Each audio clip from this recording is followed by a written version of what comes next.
Assalamualaikum warahmatullahi wabarakatuh. Ibnu Abbas radhiyallahu anhu menceritakan, ada seorang ahli zuhud bernama Barseso. Dia beribadah dalam kuil selama 70 tahun yang tidak pernah bermaksiat sedikit pun. Lalu iblis ingin menggoda dengan ilmu hilah atau rekayasa.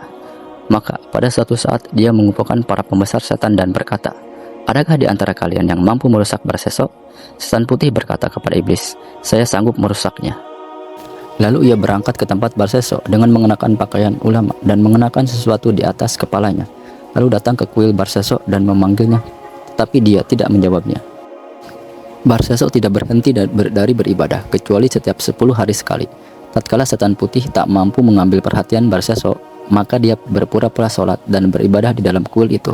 Maka setelah Barseso selesai dari sholat dan ibadahnya, dan ingin beranjak keluar, dia melihat setan putih itu tampil seperti ulama yang sedang sholat dan beribadah dengan bentuk yang sangat bagus. Lalu Barseso bertanya kepadanya, "Kamu tadi memanggilku sementara aku sedang sibuk sholat. Apa yang kamu perlukan?" Dia menjawab, "Saya ingin bersamamu untuk belajar ilmu dan menirukan amalmu, serta kita bersama beribadah sehingga aku bisa mendoakan dan kamu juga mendoakanku." Barseso berkata, "Saya tidak bisa bersamamu. Jika kamu seorang mukmin, maka kamu mendapatkan bagian dari doaku yang kutujukan bagi semua orang mukmin." Kemudian dia beranjak sholat dan meninggalkan setan itu. Maka setan itu pun beranjak sholat, dan setelah itu Barseso tidak menoleh kepadanya selama 40 hari. Setelah Barseso selesai sholat, dia melihat setan sedang berdiri sholat. Tatkala dia melihat kesungguhannya, maka dia berkata kepadanya, "Apa yang kamu butuhkan?" Setan menjawab, "Saya ingin kamu memberi izin kepadaku untuk naik ke kuil bersamamu." Lalu dia memberi izin naik di kuil dan beribadah bersama Barseso beberapa waktu. Tidak terbuka dan tidak berhenti dari ibadah kecuali setelah 40 hari, bahkan terkadang sampai 80 hari. Maka tatkala melihat kesungguhan dia dalam beribadah, Barseso merasa rendah hati berada di hadapannya dan kagum terhadap kehebatan ibadah setan putih itu. Dan setelah lama beribadah bersama Barseso, setan berkata kepadanya, "Saya ingin pergi karena saya memiliki teman selain kamu. Saya mendapat berita kamu lebih baik daripadanya. Ternyata saya mendapatkan sesuatu yang tidak sesuai dengan perkiraan saya sebelumnya." Kemudian Barseso merasakan sesuatu yang besar dalam batinnya, sehingga tidak mau berpisah dengannya karena dianggap lebih baik ibadahnya daripada dirinya. Singkat cerita, pada saat berpisah, setan mengajari Barseso doa-doa untuk menyembuhkan orang sakit dan gila. Kemudian setan putih itu mengganggu seorang gadis Bani Israel yang memiliki 3 saudara laki-laki.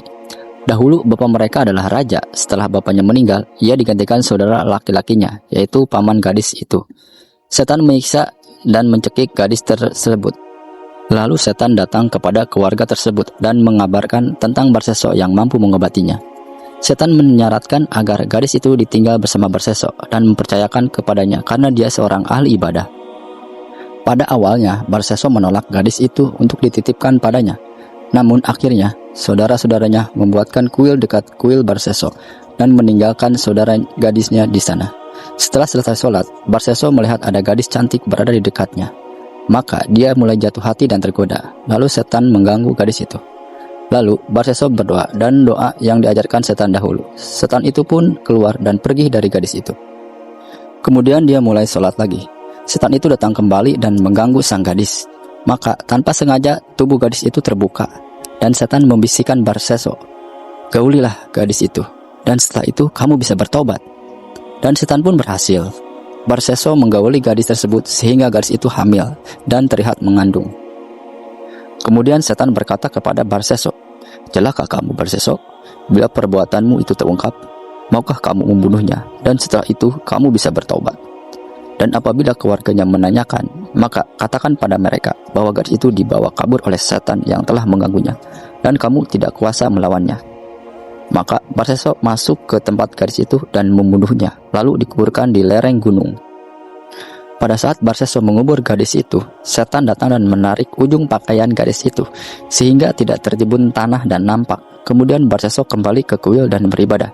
Tiba-tiba, ketiga saudara gadis itu datang untuk menjenguk adik mereka. Mereka menanyakan keadaannya. "Wahai Barseso, apa yang telah kamu lakukan terhadap adik kami?" Dia menjawab, "Setan datang dan aku tidak mampu melawannya."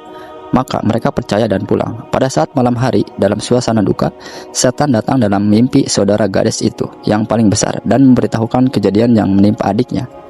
Namun, orang tersebut tidak mempercayai mimpi itu dan meyakininya berasal dari setan.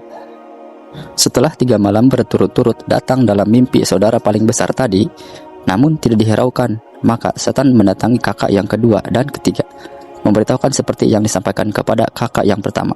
Kemudian ketiganya saling menceritakan apa yang dilihat dalam mimpi mereka dan ternyata sama. Lalu setan mendatangi mereka dan memberitahukan tepat di kuburnya adik mereka dengan ujung pakaiannya yang masih kelihatan.